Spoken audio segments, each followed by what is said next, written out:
Hello, it's Catherine. Hello, how are you? I have got a fantastic book here to read to you today. Can you see the cover? Can you see the words? There's words at the top that tells us who wrote the book, Oliver Jeffers, and there's some bigger words down at the bottom. Look here, Lost and Found. Oh, I wonder what this book is about. Look at the front page. I can see. Well, what can you see? What can you see? There we go. I can see a boy, and he's holding on to a handle of an umbrella, and there's someone else with him. Oh, look, it's a penguin. We love penguins, don't we? Should we see what happens? Now, what I wanted you to do first was to look at the boy, and what's he got on his head? He's got a woolly hat. Yes, I wondered if you could go and find a woolly hat. You could pause the video and off you go and find a woolly hat. Well, meanwhile, I'm going to put my woolly hat on. Okay. Let's see. There. Ta-da! Let me move back so you can see them. There we go. That's my woolly hat, ready to read the story. Look, I'll show you my woolly hat. It's brown and it's soft and it's woolly and it's going to keep me warm. Yeah. Have you got your hat on now? I hope so, because the boy always wears his hat. See in the story. Look, he's wearing his hat there. He's talking to the penguin. Oh, what's this? Suitcase? I wonder what that means. Think about it.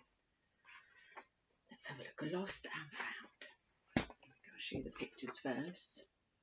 There we go. Oh, the penguin at the door. Once there was a boy, and one day he found a penguin at his door. Quack. I don't really know what sounds a penguin makes, but I'm going to say that today. The boy didn't know where it had come from, but it began to follow him everywhere. The penguin looked sad. Yeah, look, his head's down low a little bit, lowering his head. The penguin looked sad, and the boy thought, he must be lost.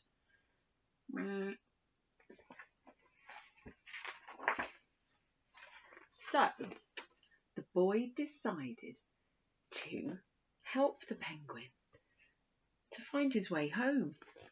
He checked in the lost property office, but no one was missing a penguin. No.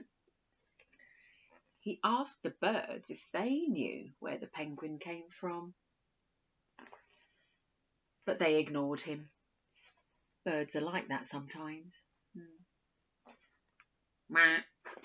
Said the penguin. Let's see. The boy asked his duck.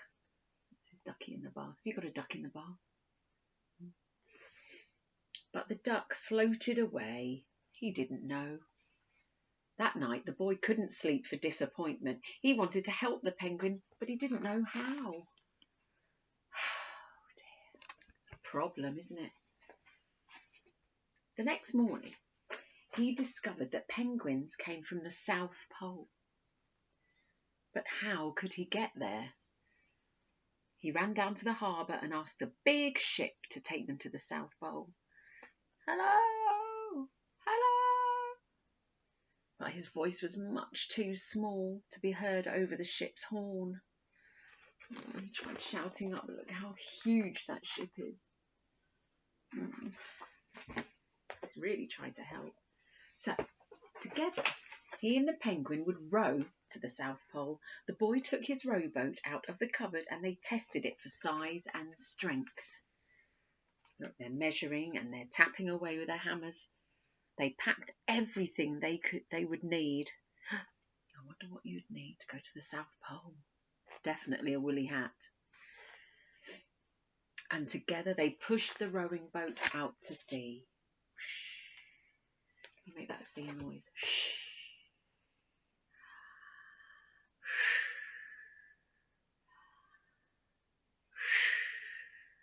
Gosh. They rode south for many days and many nights, with the boy telling stories all the way. The penguin listened to everything that the boy said.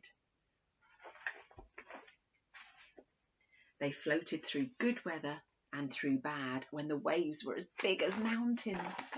How scary. Whoosh, whoosh, whoosh.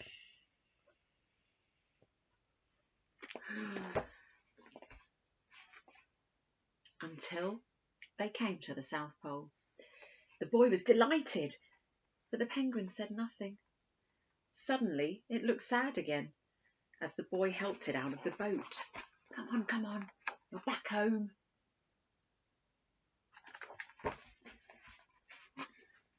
The boy said goodbye and floated away, but as soon as he looked back, the penguin looked sadder than ever. Oh dear. It felt strange to be on his own, and the more he thought, the more he realised he was making a big mistake. The penguin wasn't lost. He was just lonely. Quickly, he turned the boat around and headed back to the South Pole as fast as he could. At last he reached the pole again, but where was the penguin? The boy searched and searched, but he was nowhere to be found. Can you see what's happened? The penguin's gone to find him, while the boy's gone back the other way. He's even got a telescope. Quick, get your telescopes out, extend it, and have a look through. Can you see the penguin? Oh my goodness me, where is that penguin? Sadly, the boy set off for home. Couldn't find him. There was no point telling stories because there was no one to listen to them except the wind and the waves.